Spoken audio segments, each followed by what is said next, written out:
And so, from Wirton Arvel, our author tonight, every story is a dream. Every dream a story. Special thanks for this book go to all those who bring stories to life and make dreams become real. To all the storytellers of the world, of times past and future, to all the storytellers of our present, and to all you who are reading and listening, because you too are a storyteller, the storyteller of your dreams and of your life. The people, facts, and places and names in this story have as their starting point some of the rites linked to the Celtic festivities of Samhain. They are based on the well-known legends of Jack-o'-lantern and the customs, probably also of Celtic origin, of displaying carved pumpkins with lights inside them on the eve of October the 31st.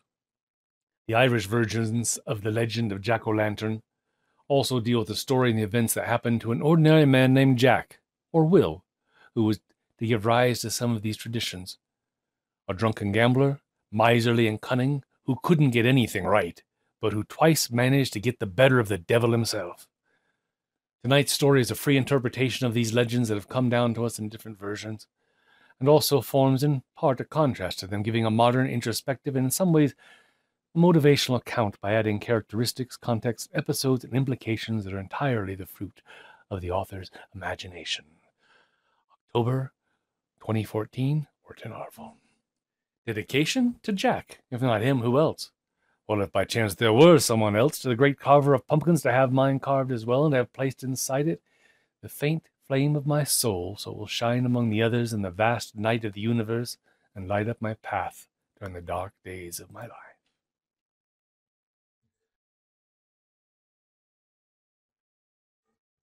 I think he is. Shandon, are you talking? Oh, yes, he is. Good. Jack. Autumn had already started to adorn the plains and the sea, the slopes and the mountains, the banks of the rivers with mists and silence. Jack. Another year was drawing to its close for those who still remembered the records of the ancient calendar of those lands, when months still carried the names of trees or moons, and new days began immediately after sunset. Jack was a bad lot.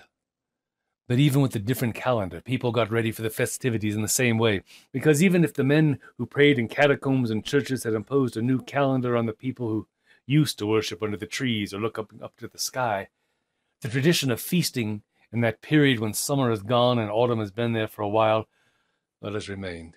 And in the end, everyone went on celebrating those festivities, except that the event was partly changed into two events. And even if only the second event that had taken precedence, and it was celebrated on the second day after the former old year's end, brought the same meaning of something that finishes or dies little by little, or the first event took on the same connotations too, even if it had the name of the new celebration of All Saints, All Hallows' Eve, or All Saints' Eve. A ne'er-do-well, a useless person, a drunkard, a skinflint, an object of pity, a thief, an assassin, in fact. This was what people thought of Jack. However, the time that ended with celebrations was no longer the time of the seasons. So all that was left to celebrate was a time of men, of life, of their life, and of that of their dear departed, and they supposed that the dead might return to visit this world of the living, not only on the night before the festival, but that even on the night before, the living could perceive something of the world beyond, or at least the beginning of a new road that led to the gates of paradise, or those of hell. They were unconsciously looking back to the old calendar and that particular day, between the end of the old year and the beginning of the new, that was placed outside the wheel of time. Jack never celebrated whether the festivities were joyful or not, though to a certain extent he celebrated all the time, because he couldn't allow himself to celebrate. He couldn't even allow himself to live as others wanted him to anymore. I thought it was called Goosey Night, Dagmar. Maybe that was just in Passaic.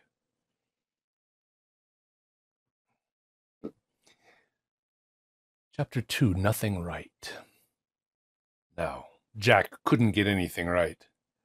And yet he had 2 eyes, 2 ears, and 2 hands, at least as good as anyone else's. He could even do well at his trade as a blacksmith when he took the trouble. He had 2 legs to carry him off to look for any other decent and profitable way of earning a living and leading a respectable life if being a blacksmith wasn't enough for him.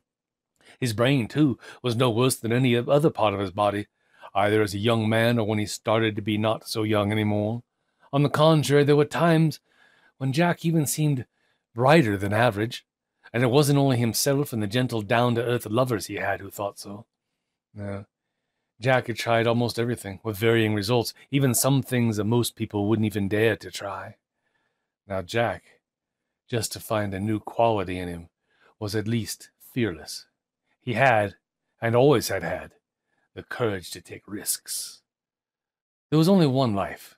It was to be lived like a wager, but not to gain the prospect of possible eternity as someone would theorize one day long afterwards, someone who was to be almost as well known as Jack, but to live well while alive, and so, as far as he could, he took risks and experimented in other areas of life too, not only in the one that gave him the food to live on.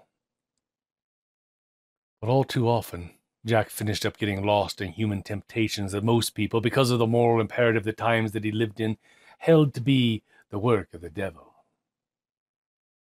And even Jack himself at times, when he had to hold himself to account, when he had to face up to the disappointment of a defeat or the frustration of too many failures piling up, was moved to think that those people, so virtuous and worthy, were right, that the temptations he gave way to from time to time really were the cause of his misfortunes. And so Jack ended up believing in the existence of the devil. Certainly not because he believed that his temptations really were the work of the devil, or just because people insisted so much and with such conviction on his existence, but because there had to be an explanation for his bad luck, and perhaps unconsciously, or perhaps not, Jack thought it wiser to look for it elsewhere rather than in other people or within himself. And see how, as could happen to so many others too, even one of Jack's few praiseworthy qualities could become one of his defects as well. Well, however it came about, perhaps because almost all men around him believed in him, not to mention those who lived further away, many, many days' walk away from the place where he lived, or perhaps because he really did exist, even though now, while we still continue to celebrate in our own way the memory of this man, most people find it hard to believe it possible. But for whatever reason, Jack started to believe in the existence of the devil. The devil, a malign angel who was making fun of him, who fixed everything so that good fortune would never come his way, so that his life would never be what he would have liked it to be, so that his earthly body would not bring to fruition the heavenly designs his soul had entrusted to it, so as to take over that same soul on the day his body would no longer be there to contain and protect it. Jack put his belief in the devil even before his belief in God, because everyone else feared him and believed in him, and the devil was so real that you could even meet him in the street. While if you really fairly reckless, as Jack was, you could even invite him to go out with you. And why not? Perhaps even to hope to befriend him. Chapter 3, the Skinflint. Jack! He was a skinflint. At heart, Jack felt he was a generous man. If only he could win the wages he often made, earned enough dough not to have to think about any more money anymore, he certainly would have handed out enough alms to the poor to make them forget about their poverty too. Jack was quite sure of that. Jack knew only too well what poverty meant, and misery, and desperation.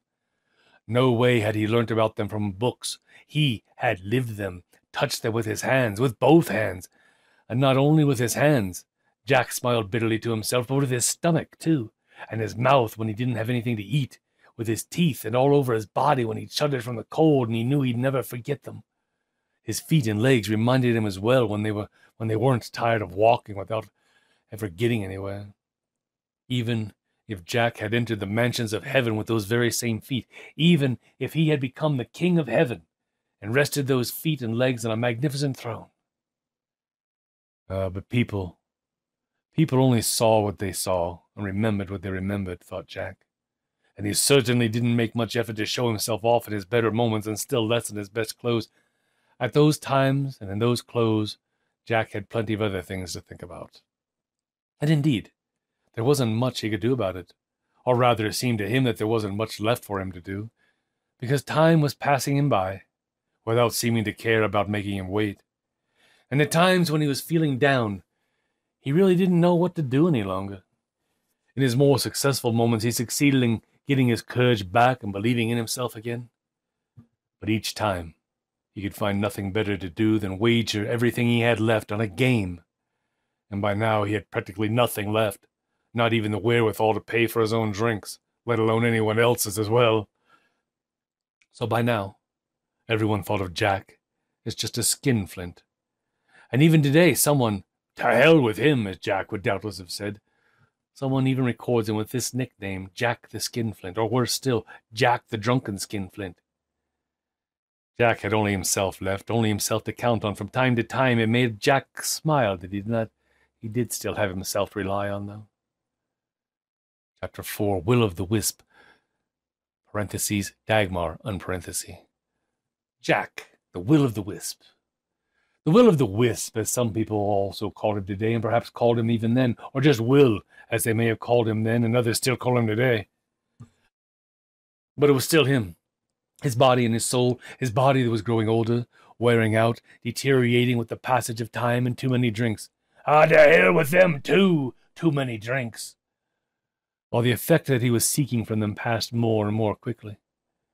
And his conscience, Jack's soul, that divine spark that at times blurred by his dejection, hidden by his frustration, almost extinguished in his desperation, but didn't seem to glow any more, but rather seemed to have shrunk to a minimum, like a feeble little wisp.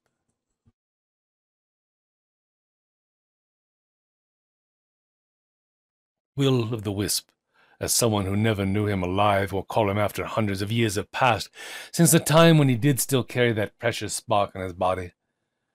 The Wisp, as perhaps someone did call him, then when his soul was still one with his body, jokingly teasing him to his face, or perhaps making a mockery of him behind his back, like a flash in the pan, like a big lantern that dies down to less than nothing rather than light in its life, the darkest part of life.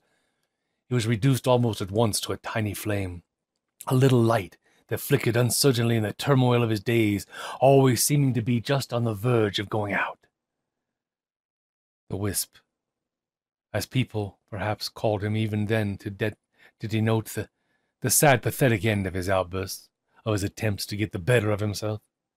He who would have liked to become, and perhaps could have become, a shining light, if he had only found a way to feed the quintessential flame that burned tiny and faint in his very soul.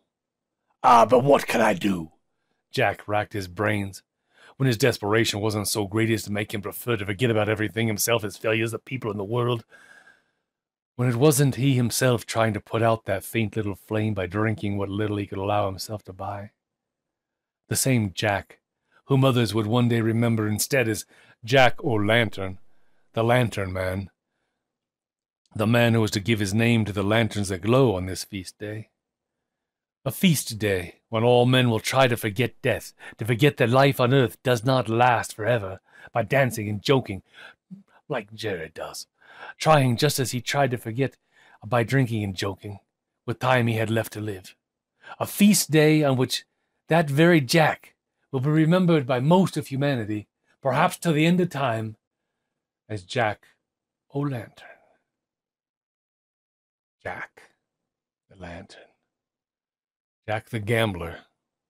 There were times when Jack felt like a winner, too. Someone who could have won, at least some of the time.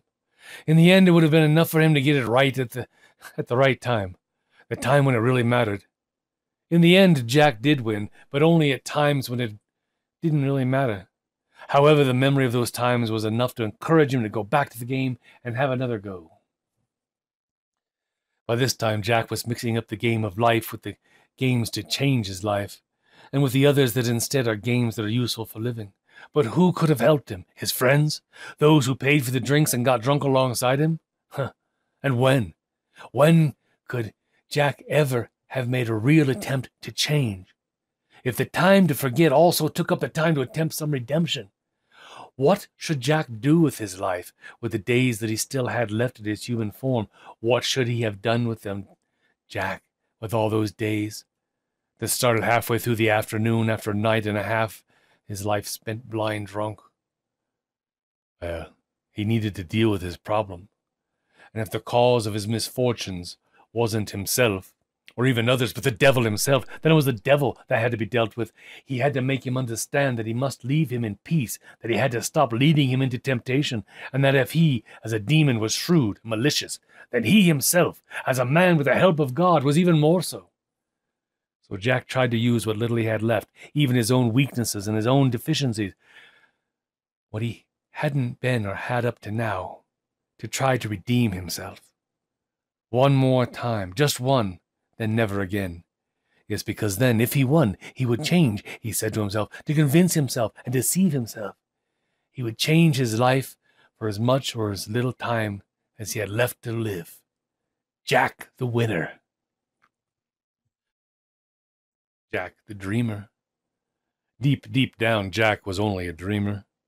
First and foremost, however, to succeed in his enterprise of beating the devil by a trick, well, Jack had to hide his own plans and his own thoughts by bluffing and lying even to himself. Yes, because the devil, being an angel, as well, or more to the point, actually being the very devil in person, well, could certainly listen to and hear his thoughts.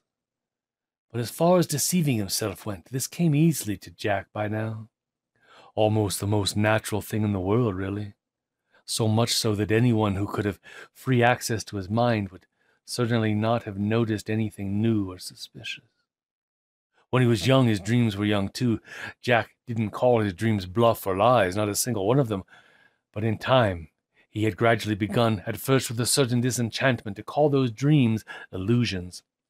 And even if he wasn't aware of it, they gradually became no more than straightforward lies.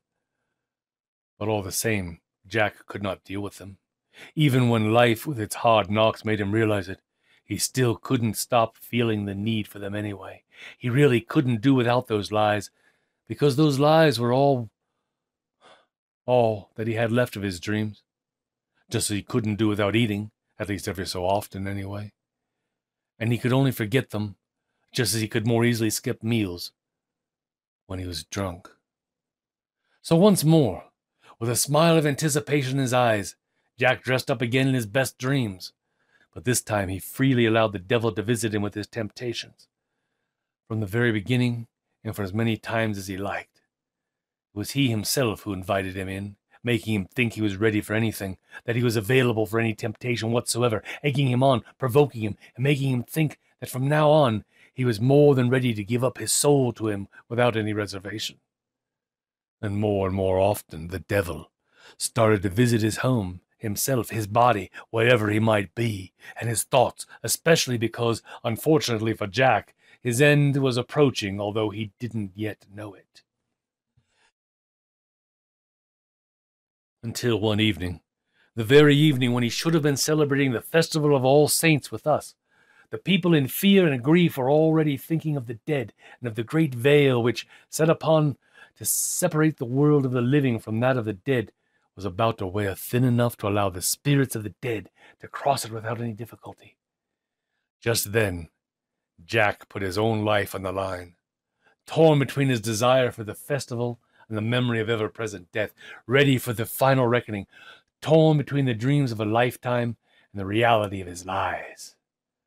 Jack, resplendent as the sun and irreverent as the moon, invited the devil himself to go out and have a drink with him. The devil. Yes. Jack knew the devil would accept, because he knew the devil couldn't help being tempted to take possession of his soul, whether it was for one night or all eternity. Jack and the devil. Jack, who asked the devil to go out and have a drink with him. Jack, with his heart in his mouth and his mind in chaos. The devil and Jack. The devil who accepted Jack's proposition. The devil, self-assured and radiant as the fire that was shining in his eyes. Jack and the devil, side by side, going for a walk and smiling with joy, excitement, and the expectation of what might happen. Because anything could happen at any time. Because everything was still to play for, even for someone like Jack, even for someone like the devil. Jack had nothing with him except for a little empty purse. A little empty purse that he clutched tightly to his chest, the little purse which held the silver cross that he had once forged with the fire of his smithy from the last coin he had. And as he prayed to God to consecrate it and to help him change his ways, but then he'd pretty much driven it from his mind somehow. One day when his dreams got mixed up with the mists of the world. Only Jack's hands seemed to remember it, although he hadn't asked them to. His hands held that little purse close to him, as if it was his own soul, and his hands held it tight for his own sake. The devil, on the other hand, seemed to have everything. He was young and handsome, attractive and intelligent. Maybe he is a bit like Jared. Ironic and suave, rich and pleasant, self-assured and captivating.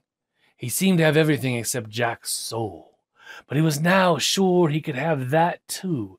Just as in the eyes of the world, he had already taken a large part of his life, and this made him even more joyful and magnanimous to his human companions that evening. Jack should have offered, and wanted to offer the devil a drink.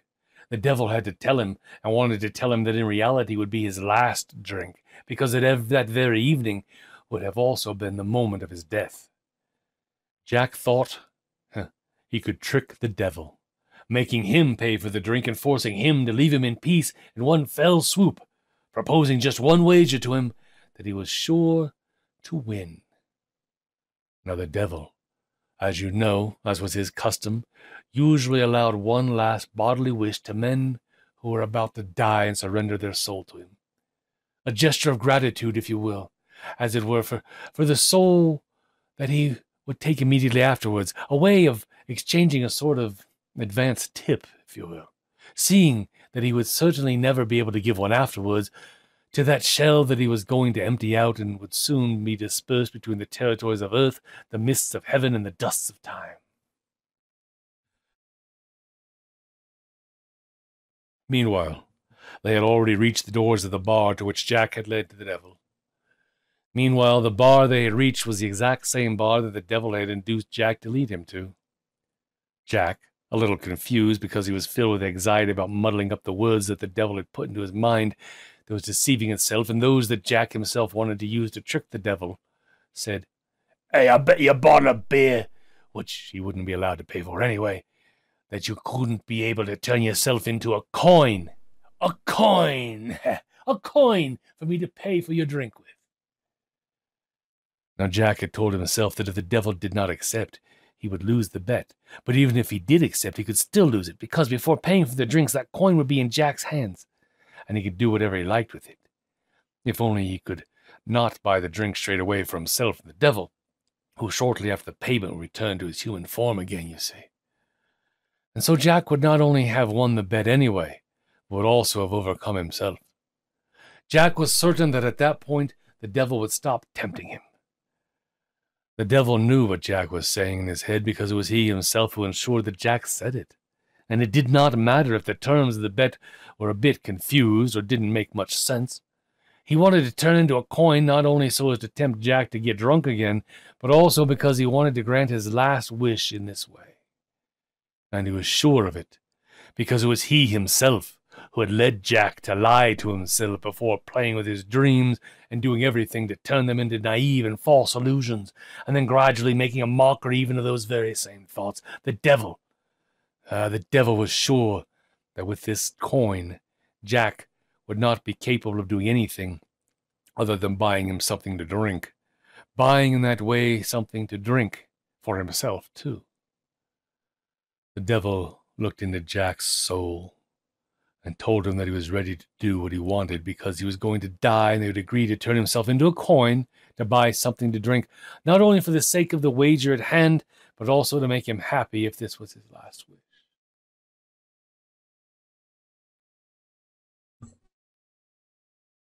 Jack looked the devil in the eye and felt himself die, even though he wasn't really dying yet. The devil winked at Jack and smiled at him. Eye to eye, Jack and the devil, a man and his destiny, bartender standing by. After a while, After Jack's life had already started to pass before his eyes, the devil, knowing the answer already, asked, "Is this what you would like for your last wish?" After a while, Jack had his answer ready.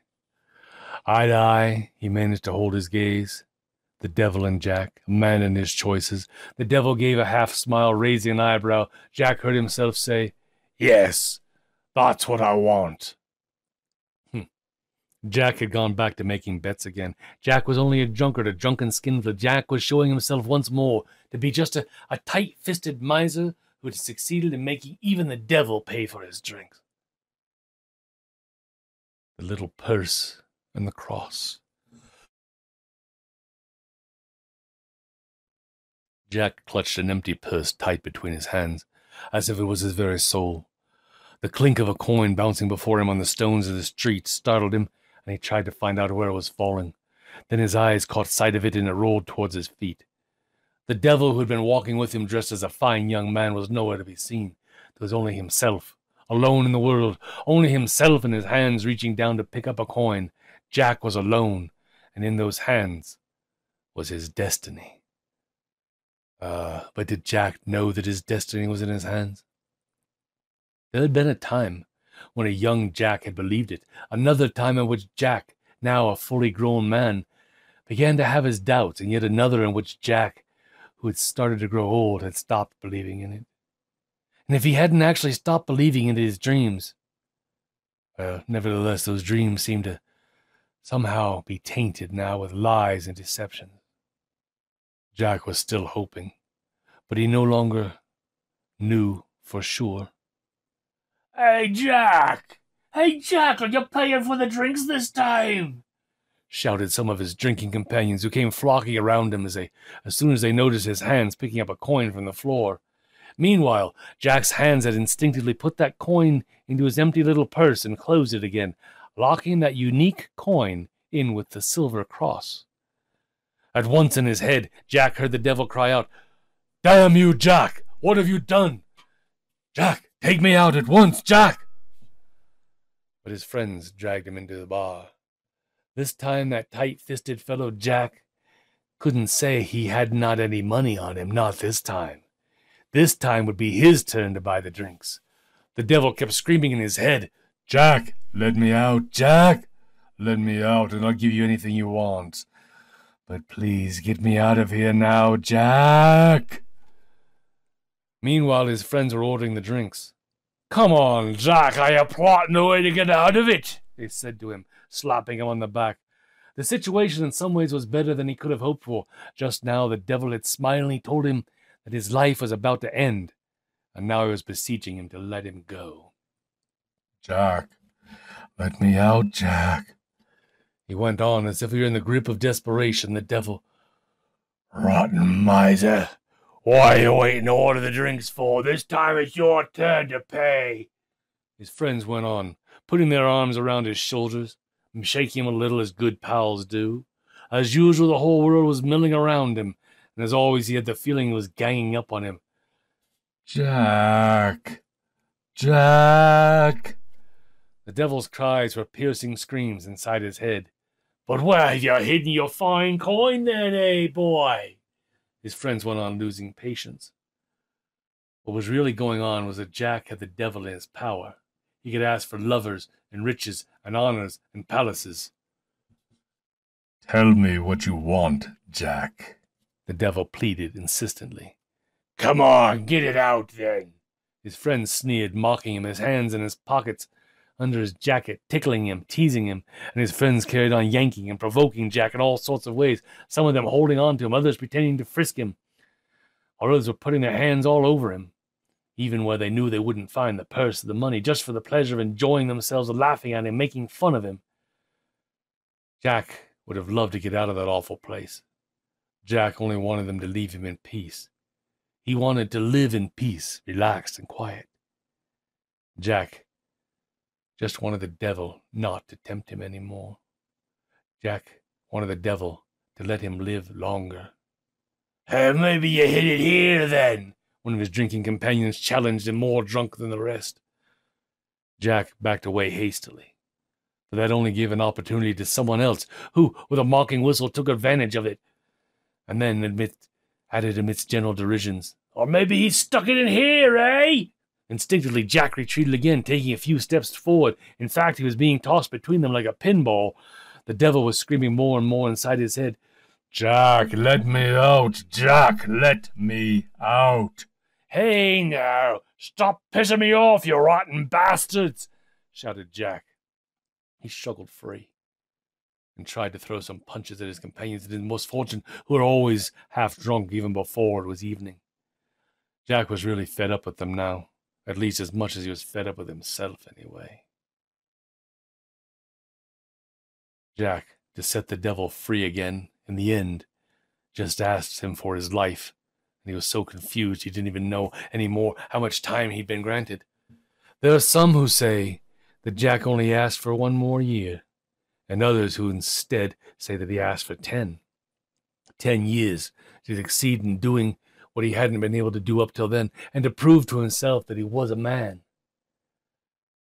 Well, Jack took out the little purse, and that his hands had been clutching to his breast, and from the little purse Jack took out the coin whose same hands had picked up from the ground not long before.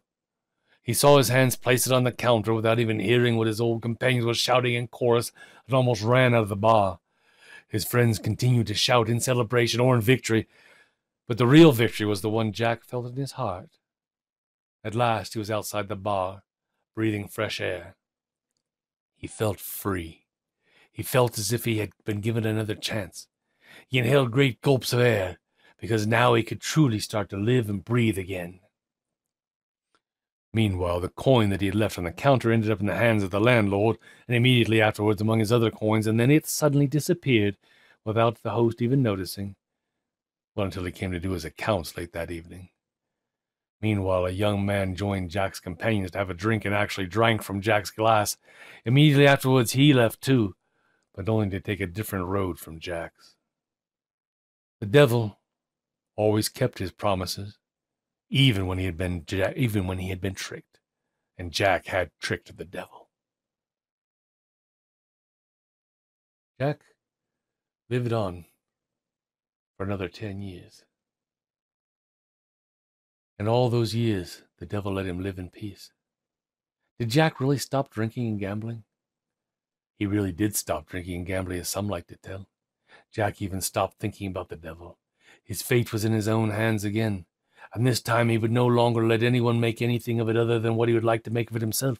Every so often, he even went back to his friends to find his friends and buy them a drink, because he was no longer a man without hope.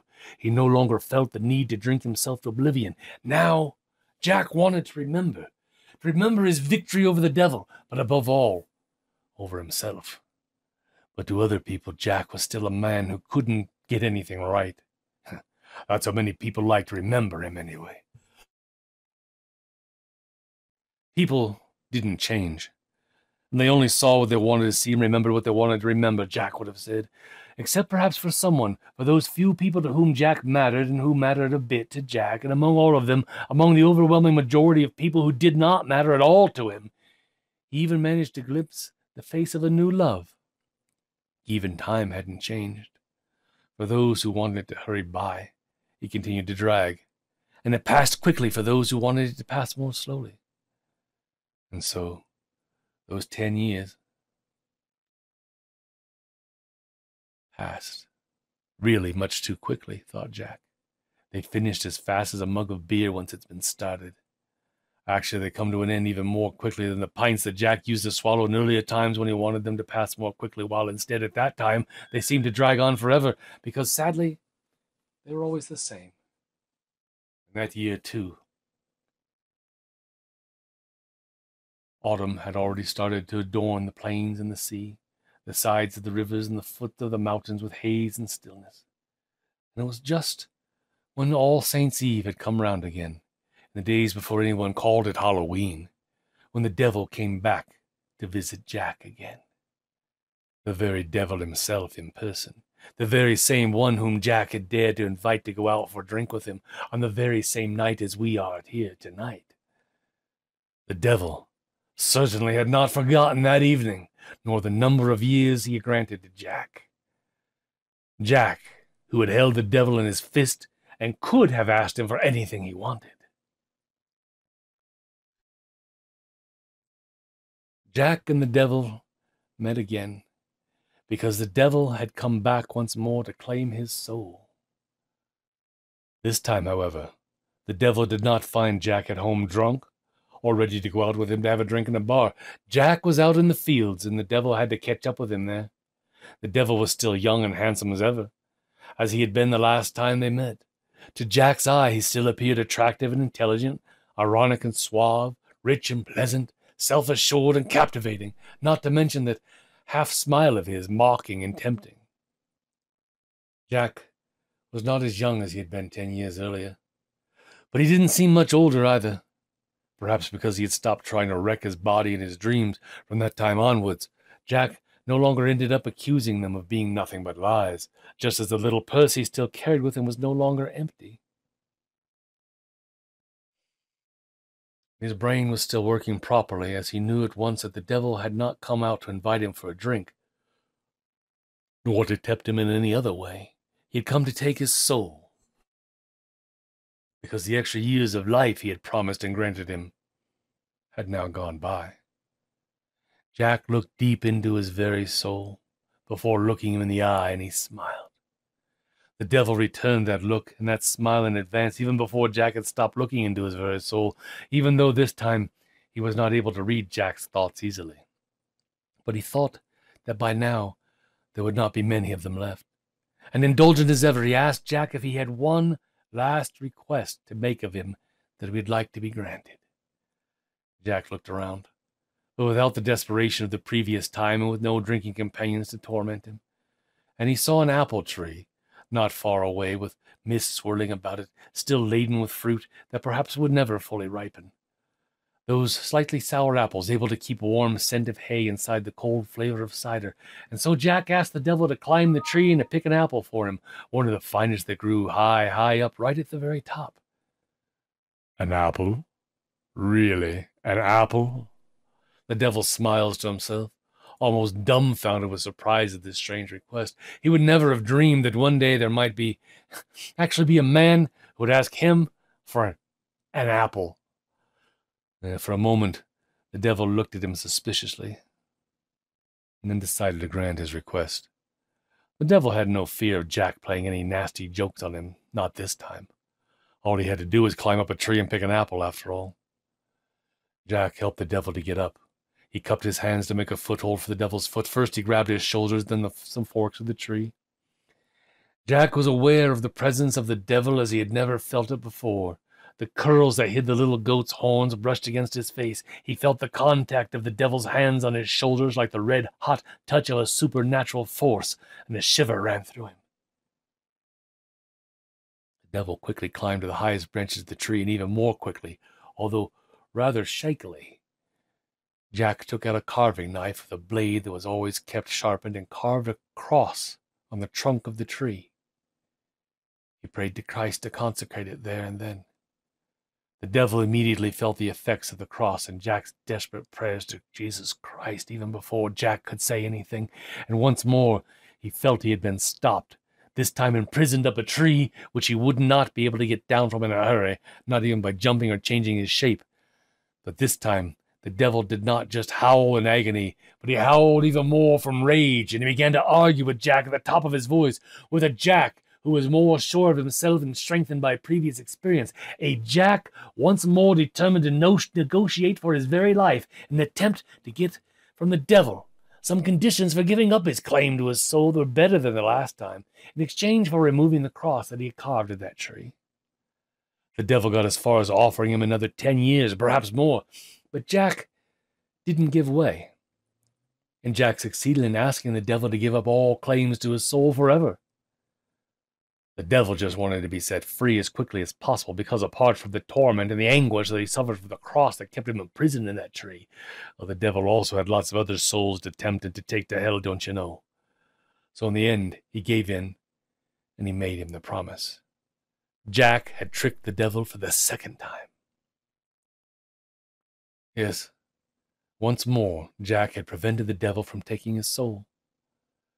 But Jack had not asked the devil to be able to live forever, and it probably wouldn't have been within the devil's power to grant this anyway. And even this time, Jack did not ask the devil for material things, neither honors nor riches nor anything else, yet still they called him stingy, greedy, and a skinflint. It was enough for Jack to be able to live away from temptation. It was enough for him to be able to get on in peace and quiet with the things that he was able to do and enjoyed doing, to get just enough to keep himself alive, trying to meet as much as possible the needs of the community as a blacksmith. Jack just wanted to be a blacksmith. Jack was a blacksmith, a workman. And Jack got on with his life, and continued, though, to get nothing right. By now, Jack was a failure in the eyes of everyone. Yes, of course, he was a blacksmith, but as blacksmith, like so many others, perhaps worse than many others, a stingy blacksmith who wouldn't even go out in the evening to have a drink with his friends. Always shut up at home, surely doing witchcraft with the fire of his forge always lit. This is what they thought of Jack now. Even the lover, whose face he'd picked out among the indifferent crowd, had finally stopped looking for him. Still less did she come round any more. She with the cloven feet and the long hairy legs and the beautiful little horns on her head. Jack had driven her away because he didn't feel he had the same stature to return the love that was offered to him. Not yet. He was ashamed of himself and of the fact that he couldn't promise her a future that held a more dignified and comfortable way of living together. To be able to change his life, he first needed to earn and to save up quite a bit. And then he would be granted a lover. That's what he told himself, anyway. No need to add that people thought he did this too only out of avarice, because deep down, Jack wanted to keep everything to himself and not share anything. No need to say that time continued to go by without waiting for him to become the man he would have liked to be, or that the wealth, some wealth, a tiny bit of wealth, as much wealth as would allow him to not have to think constantly and desperately about that very wealth, really just that much wealth, to arrive. However, little by little, Jack understood that in reality, his problems and his failures were not in the last resort due to the devil tempting him, because the devil wasn't tempting him anymore, nor to the other people who did not understand or appreciate him, because he didn't lack work or even people who sought his company. And so the problem must lie somewhere within himself or within his destiny. Because in each case he no longer had any idea of what to do to change them, he decided to leave, to go away in the here and now in order to distance himself from his past. He was hoping he would find a new self and a new destiny somewhere. Or if these couldn't change, never mind, as they wouldn't even be changed just the same by remaining where he was.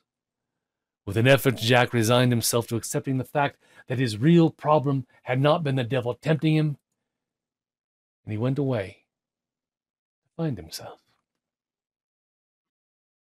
Yes, Jack went away to travel the world in search of his path, of his life's journey. Jack the Wanderer. Jack put his affairs in order, finished the work he had started on, went along one more time to buy some rounds for his old drinking companions, as he had been in the habit of doing from time to time, to remind himself of his own misery, you know. He seemed to notice it more easily when he saw it reflected in others. And one day, just like any other, as if he was just going for a walk that was a bit longer than usual, Jack went away without saying goodbye to anyone, without anyone saying goodbye to him, almost without anyone realizing. He traveled on foot, as all poor people traveled in those days, to nowhere in particular, stopping to do some work or other every so often to pay for his food, and for somewhere to sleep as well when it was too cold to stop and rest without a man-made building around him. Little by little, as he went further afield, the countryside slowly changed, just as the appearance of the people slowly changed, their manner of dressing, eating, even speaking. Although deep down, people were still the same apart from their appearance. That is the conclusion Jack nearly always reached. Until one day, he arrived in a place where even the religion, the morality seemed to have changed. Jack realized this almost out of the blue when he saw a strange statue of someone he had known well, even though some of the characteristics were very different. He stopped to study the face, the features that were delicate and manly at the same time, both angelic and bestial, and with that slight wisp of a beard surrounding his lips and going down to his chin like a simple goatee, except that it continued around the sides, barely covering the most bulging parts of the jaw to highlight only the angular lines before joining with the thin sideburns and from thence mingling with the long curly locks that fell down to his shoulders. It really seemed to be a statue of the devil, in the form of the young man that Jack had known, the form that had tempted him so many times, whom he had gone out with and whom he had managed to get the better of twice. But it didn't have the two little goat's horns barely standing out on its head that you could hardly see between the curly locks of his hair. They reminded him clearly of that light and bruising contact. It had two enormous horns, practically the antlers of some great stag, and aristocratic torques hung everywhere, even on the branches of the great horns, and even had a bag full of money plainly showing. Jack lowered his gaze to the feet of the statue that was crouching down and seemed intent on studying, with that half-smile that he remembered so well, a marvelous future coming towards him, ready to catch it in flight as the hunter does with his prey, and he read the words, Cernunnos, Cernunnos, Cernunnos. Jack smiled to himself. In fact, it seemed to him to be scarcely probable for him to arrive in his wanderings beyond the confines of the world as he knew it, to arrive among truly different people who openly worship the devil instead of the Lord, and not because he thought he knew the devil well, but because he thought he knew people so well. Jack the Wanderer.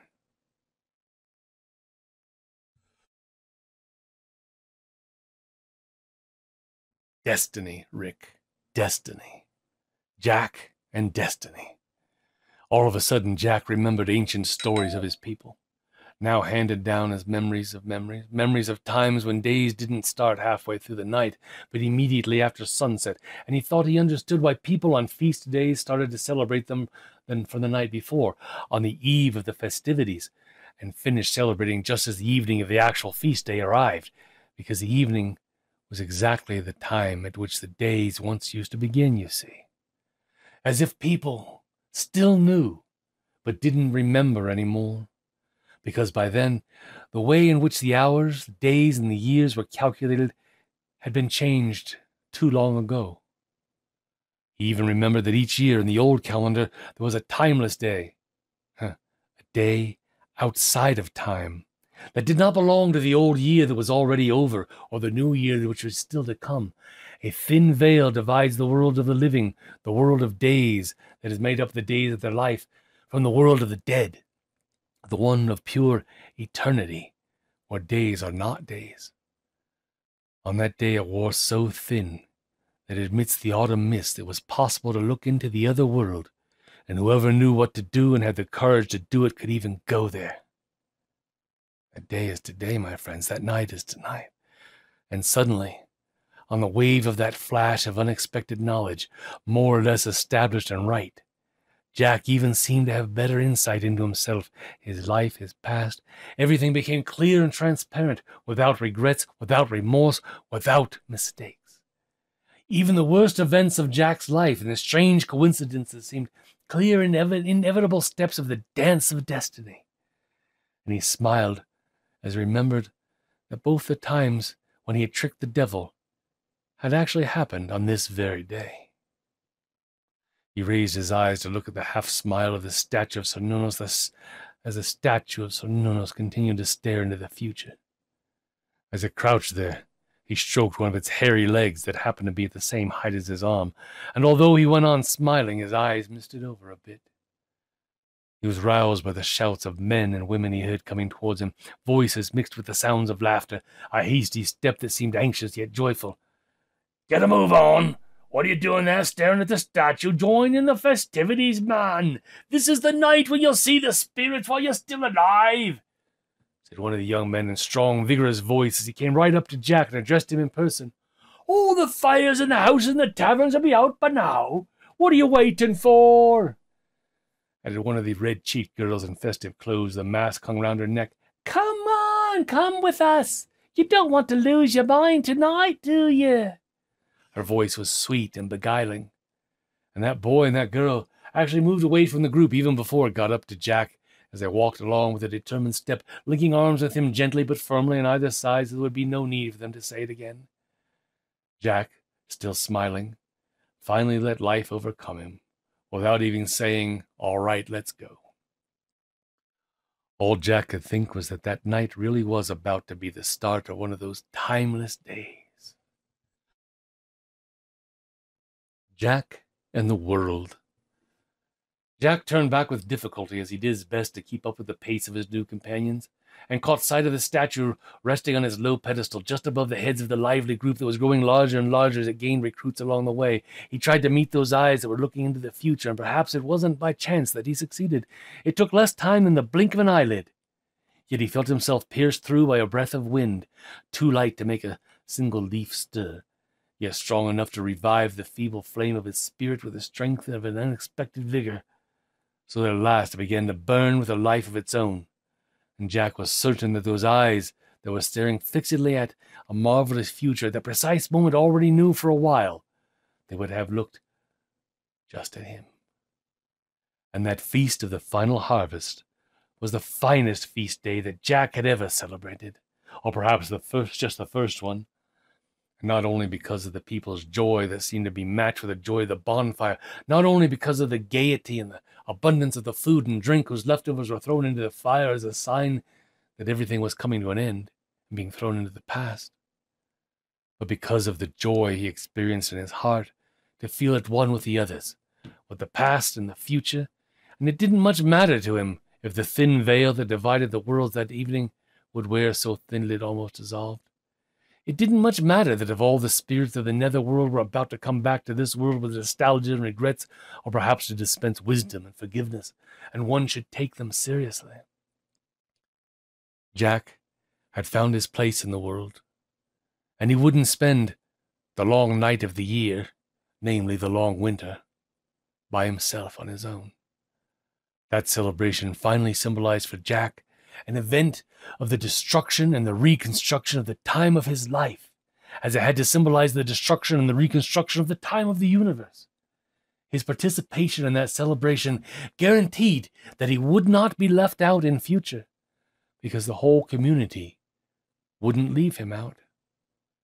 And so at the end of the festival, when all the families were taking flames straight from the sacred bonfires to carry them back to their houses and relight their home fires again, Jack, still accompanied by his new friends who were about to become his family as well, took a burning firebrand from the ashes, and he put it inside a huge turnip that he had just carved with his knife so he could carry it easily.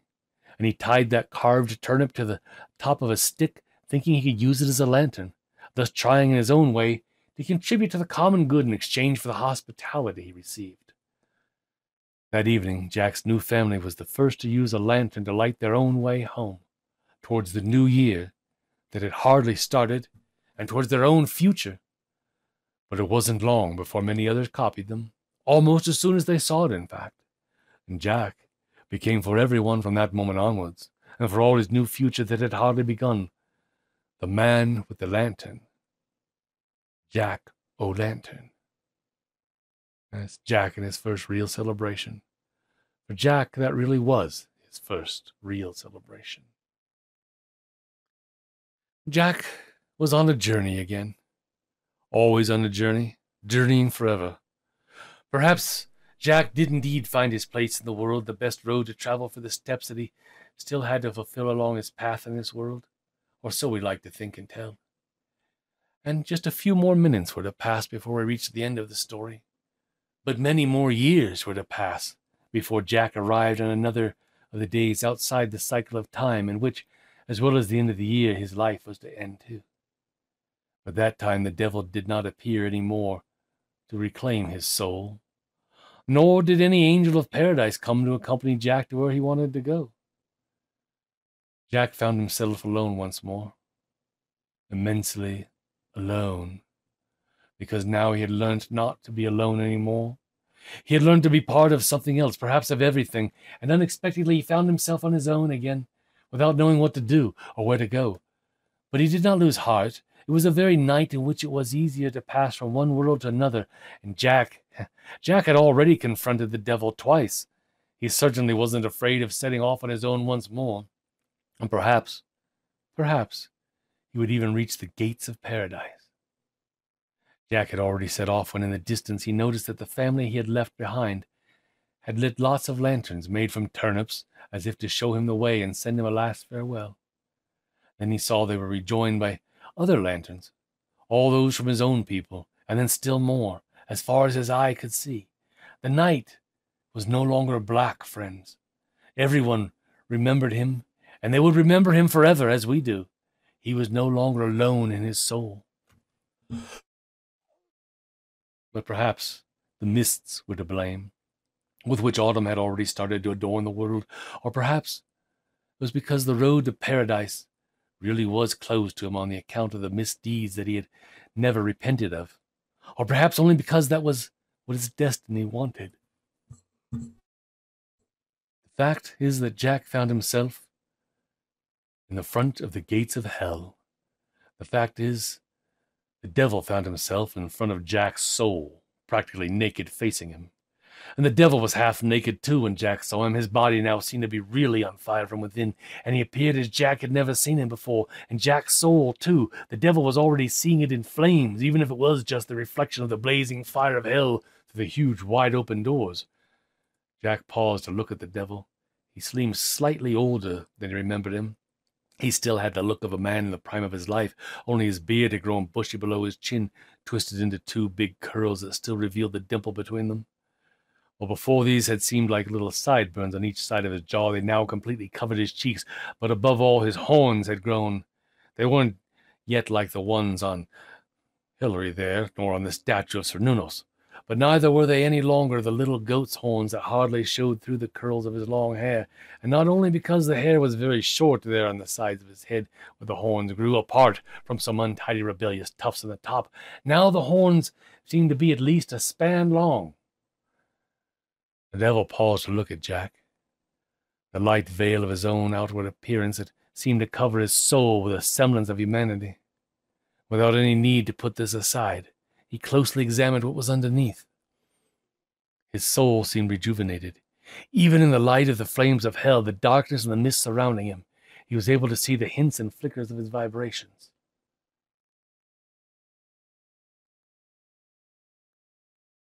It was a living soul, vibrant, pulsating, that had somehow found its own frequency, the right frequency for vibrating with the very light of the universe, with its own wavelength. And that is what sometimes causes happy accidents, like bringing a novice with us.